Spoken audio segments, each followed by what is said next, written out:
Is pick number 25 the NFL's best kept secret? From the Super Bowl heroics of Santonio Holmes to the absolute dominance of nose tackle Ted Washington, this draft slot has quietly shaped the championship dynasties. But there's a catch. Since the AFL-NFL merger, not a single player from the spot has made it to Canton yet. Is that about to change? Today we're counting down the legendary number 25s and seeing who finally might get the break of the Hall of Fame curse. Welcome to the Pig Pen and Pigskin Dispatches podcast with Ed Kleese as our guest to go through these legendary players. Hello, my football friends. Welcome back to the Pig Pen. We are 25 days before the National Football League draft. We are covering all 32 days leading up to the draft, and we're covering the top 32 draft selections in the history of the draft. 90 years have gone by of the National Football League draft. Joining me today, as always during this journey, is Ed Kleese. Ed, welcome back to the Pig Pen. Hey, Darin, how are you?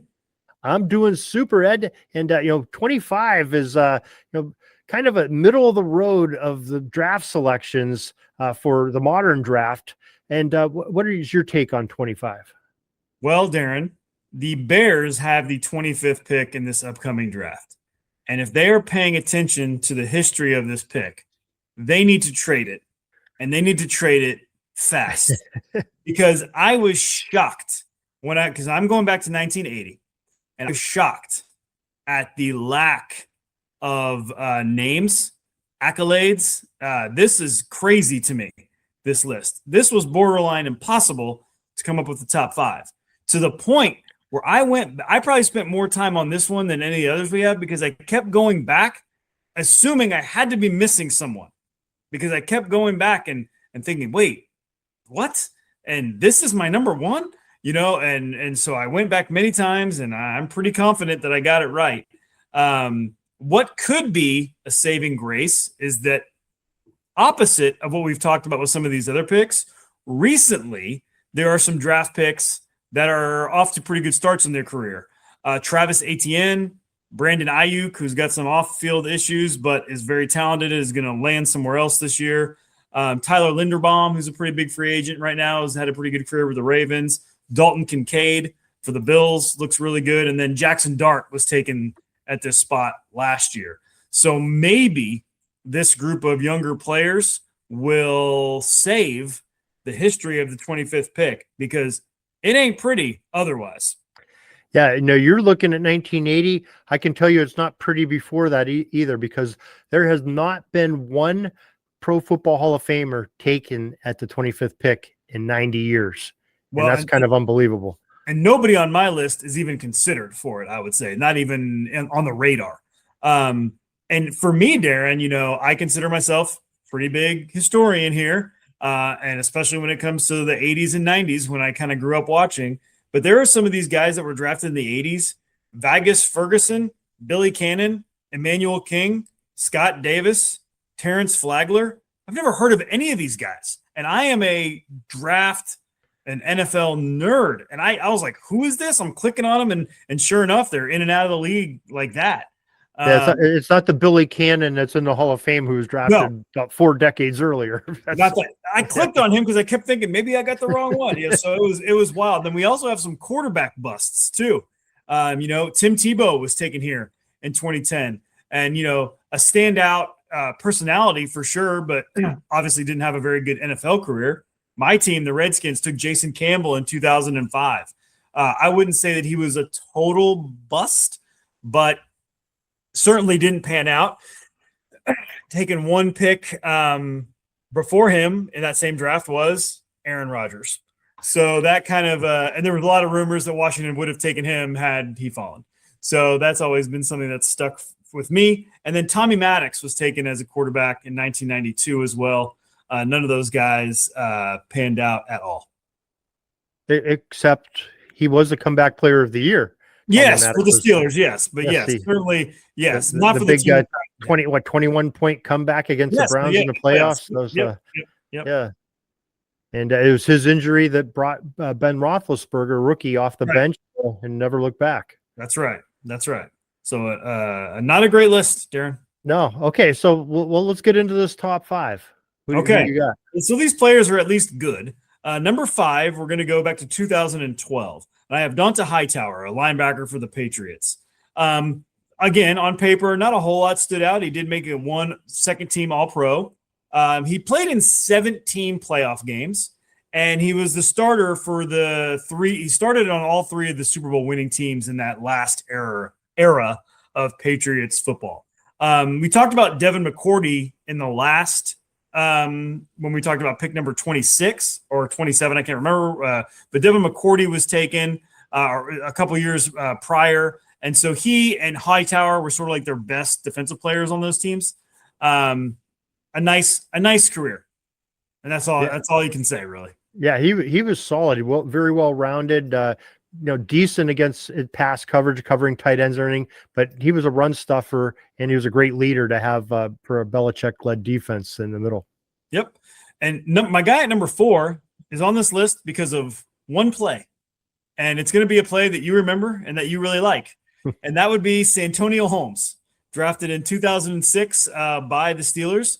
Honestly, had a fairly pedestrian career. I would certainly, it's not a great pick. He was fine. He had a couple of decent years. He had one big year, I'd say. That was 2009, the year the Steelers won the Super Bowl. But he certainly had one big game. And if you are the Super Bowl MVP, that is something that's going to stick out and be remembered forever, and especially to punctuate it with one of the greatest catches we've ever seen to win the Super Bowl. So that's why I've got Santonio here. And I will point this out as well. He ended his career with the Jets.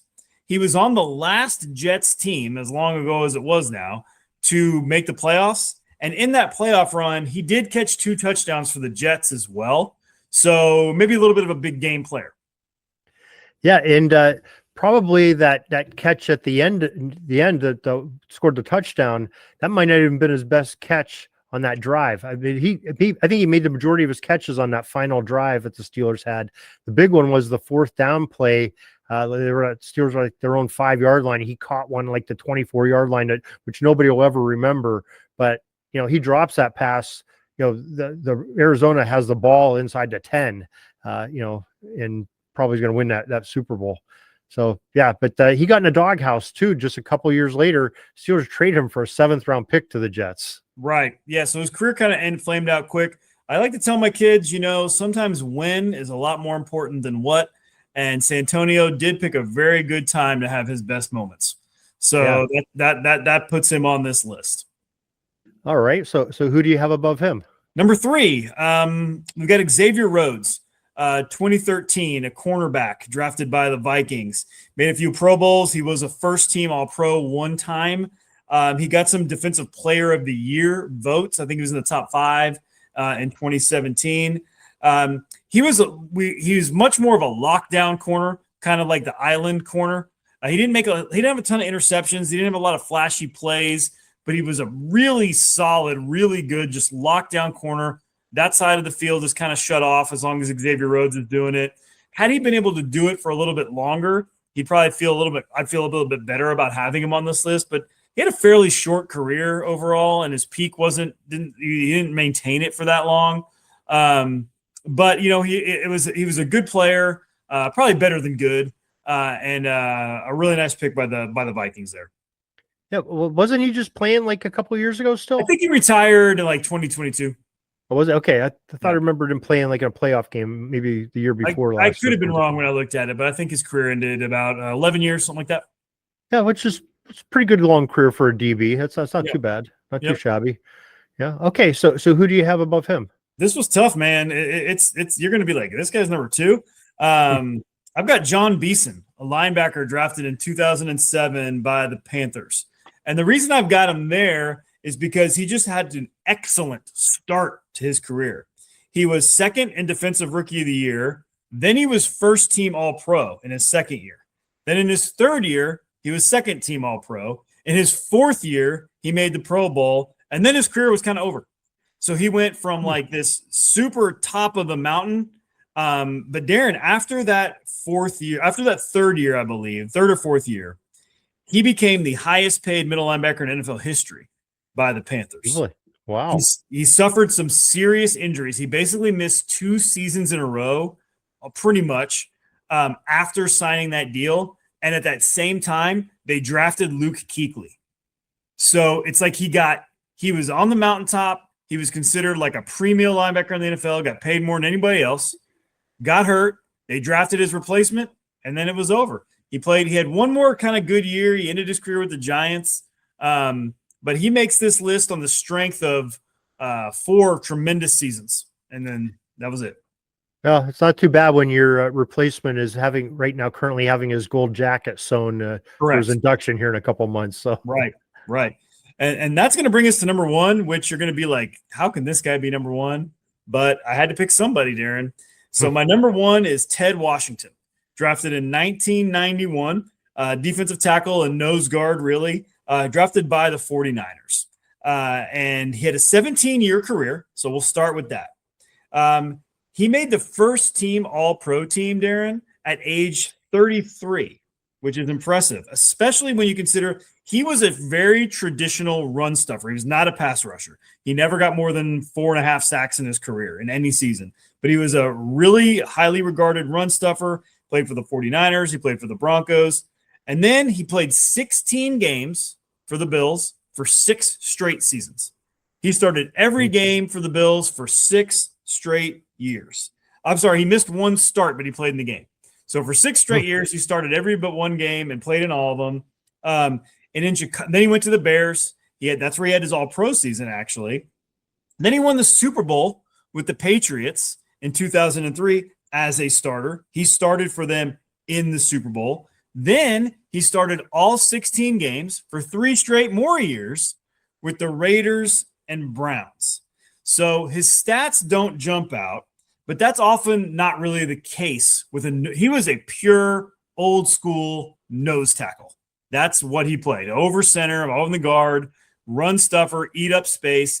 And he did that exceptionally well for 17 years, and he was there every Sunday. And I think if you boiled it down to not defensive tackles, but if you just said, hey, take all of the true nose tackles in the history of the NFL, he's got an argument to maybe even be the best or in the running. He's in the conversation. Yeah, I think that's fair to say because he was definitely a guy that would eat up 2 blocks on everything and free a backer up. So, yeah, that's doing your job up front. If you keep getting jobs and you keep getting starts for 17 years, not everybody's wrong. You know what I mean? So he did something right. Yeah, I have a feeling, we talk a little bit about the lackluster of these selections, your top 5. If we do this 5 years from now, that might totally change what you alluded to, because I think we've got some bright young folks that are coming into their own.